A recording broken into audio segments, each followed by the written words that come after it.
The DaVinci Resolve 19.1.3 tutorial that will blow your mind. If you're an editor or a content creator and you're working on a project that has multiple, or in my case, over 300 timelines to export all at the same time to deliver to your client, then you are about to get hours of your life back. For those of you looking for the quick and easy way to do it, here you go. In DaVinci Resolve 19.1.3, highlight however many timelines you want to export. Right-click anywhere in here, choose Timelines, right there in the middle, Add to Render Queue. And then you have the option to use one of the custom export settings that you set up previously. If you don't know how to set those up, I'll be doing a deep dive in just a minute, so stay tuned for that. After you select which render setting you want, I'll select this one since I already set it up previously. A dialog box will pop up asking you where you want all of your renders to go. I'm going to select my desktop and I'm going to click Open, and it looks like nothing happened. It depends on how many you have. But let's go over to the Deliver page and look right here on the right. There they all are. It's like magic. This is such an incredible feature that Blackmagic just added. And if you're like me, this is a huge feature that will save you potentially hours of your precious time. So that's the quick version of this tip, and you're welcome. If you want the deep dive on how you can use this to render hundreds of timelines all at once in different formats with just one click, here we go. Heading back into DaVinci Resolve, and this is a project I did a couple years ago for Lionsgate where I had to repackage about 100 promos for Are We There Yet?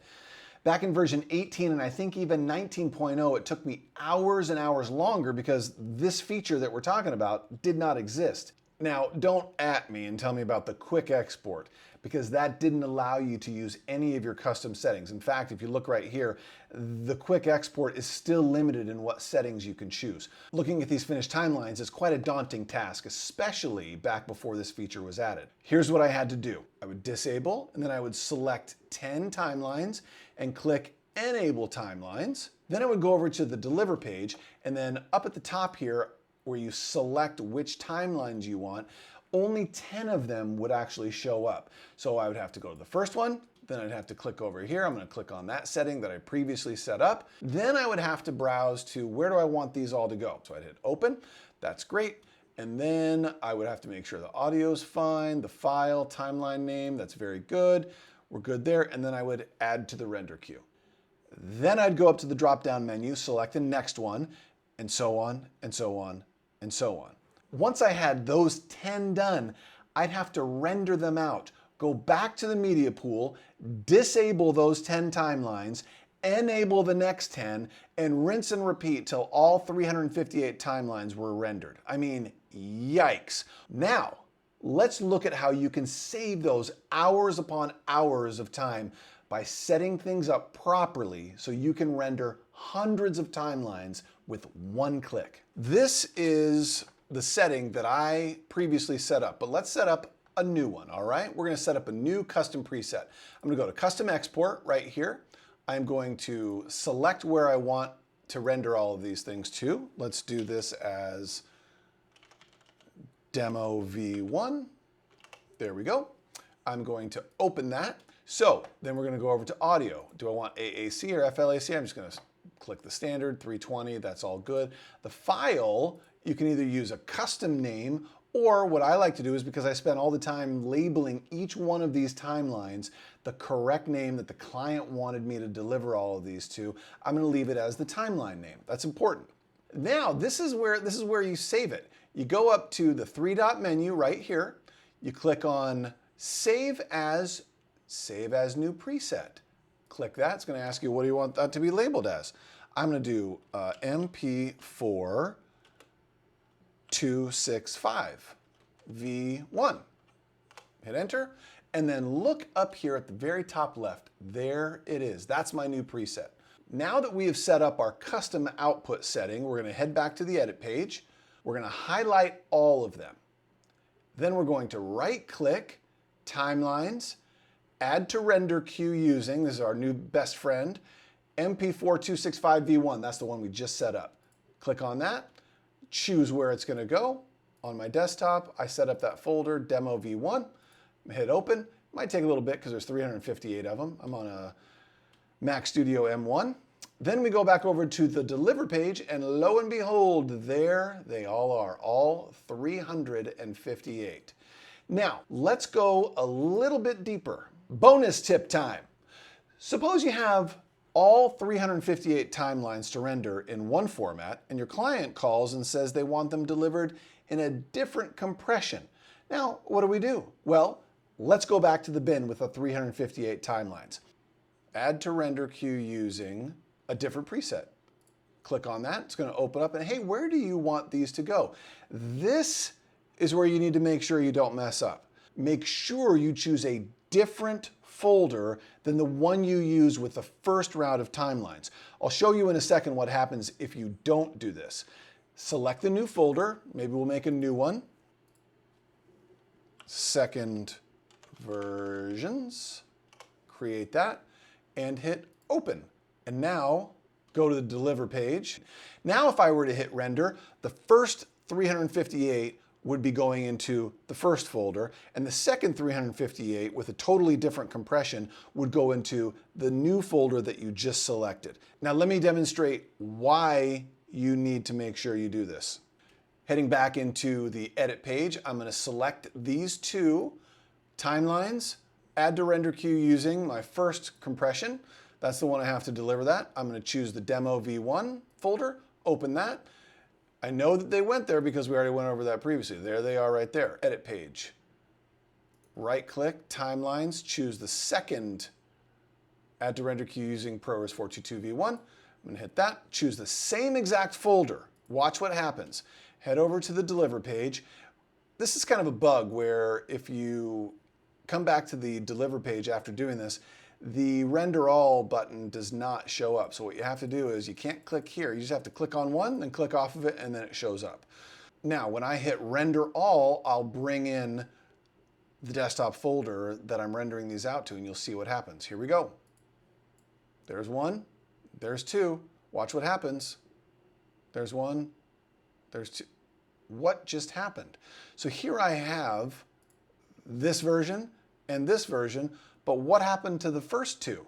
Well, because you chose the same folder to output a different compression, however, it's a .mov file. If you were to have done a .mp4 file, it would have shown up perfectly fine and dandy. Now, suppose you have to do 358 timelines with 2 or 3 or 4 different QuickTime configurations. Let's do that. Here's what we do. We head back to the edit page. Now we're going to select, let's choose a different 2. Right click, timelines, add to render queue using my original custom export setting. Now I'm going to open that because it's in the demo 1. Where'd they go? You know exactly where they went. Let me clear the rendered real quick. Then we're going to go back to the edit page. I'm going to do a different QuickTime export, add to render queue using ProRes 422. If I don't want to mess up, I'm going to choose the second versions there. Then I'm going to put that and then look at what happens. If I go over to deliver, here's how you can check these things. You don't want to do this when there's 358 or 716 timelines being rendered. So you can click on this and it'll show you where that's going to be right here. That's demo 1 right there, okay? We're gonna hit cancel on that one. Now we're gonna go down to the second 2, click the little pencil, and where is it going now? Demo 1, oh, there it is. Now it's going into a different folder. So that's how you make sure that you don't overwrite your work and say you didn't do this, and you went out to lunch, came back an hour later, everything was rendered. Guess what? You've only rendered half of them. So that's what you want to avoid. Now, whenever you are rendering different versions of the same timeline, just make sure you have a different folder to render them to. Super simple. Now for something super advanced. How would you like to do the alternate versions at the same time as the first renders? What? Let's go back to the deliver page and see how this is done. I'm telling you, this is the most amazing feature that just keeps getting better. You already made your original preset that the client wants you to output. Now they come to you and say, oh yeah, by the way, we need all of these rendered in a second format for whatever reason they give you. No problem. Here we are back in the Deliver page. Head back up to the three-dot menu right here, and here is where the magic is. Create additional video output. What happened? Well, this little tiny number right here popped up. Number 2. Now what we're going to do is we're going to choose an MKV because we need to upload that right up to YouTube, okay? What's the codec? Oh, we need to have an H.265 for sure. Now, here is where you make sure that you don't render to the same place. The subfolder is going to be MP4 alternate V2. And now, are you done? No, you are not done. What happens if you were to click off of this and just go, oh no, what did I do? What happened to the little 2 thing? It's gone. So here's what you have to do. We're going to create an additional video output. Click on that. Here's a nice little review for you. Click on number 2. We're going to MP4, H.265, data burn-in, none. Then we're going to do alternate MP4 V2. And we're done. But are we? No, we're not. Here's the most important thing you can do. What custom setting are we on? MP4 265 V1. So we're going to go up there, MP4 265 V1, update preset. This will save you hours of frustration. If you update it, what happens? Update it? Yep, we're going to update it right there. Now I'm going to hit on custom export, H.264, MP. There it is right there. Now if I go to one of my other presets, say it's this one, what happened? Nothing. Watch what happens when I go back to 265V1. There is the exact same thing that we set up. This is a super power tip. So now let's head back to the edit page. And now what I'm going to do is I'll highlight, well, let's just say these first 4. Here is where it gets amazing.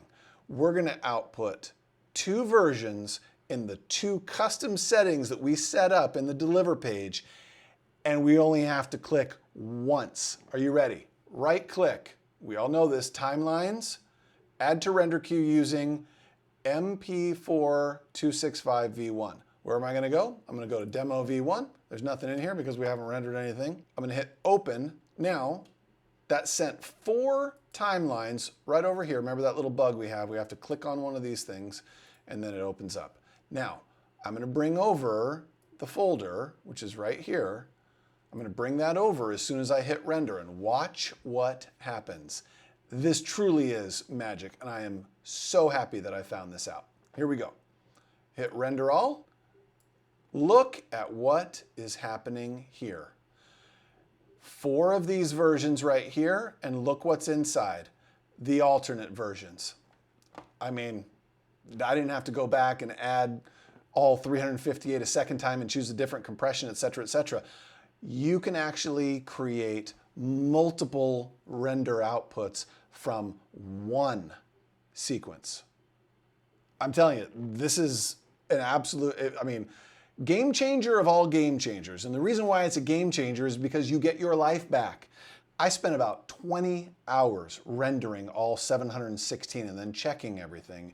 Had this feature been available back when I was doing this project, I would have been done in about 1/10 of the time.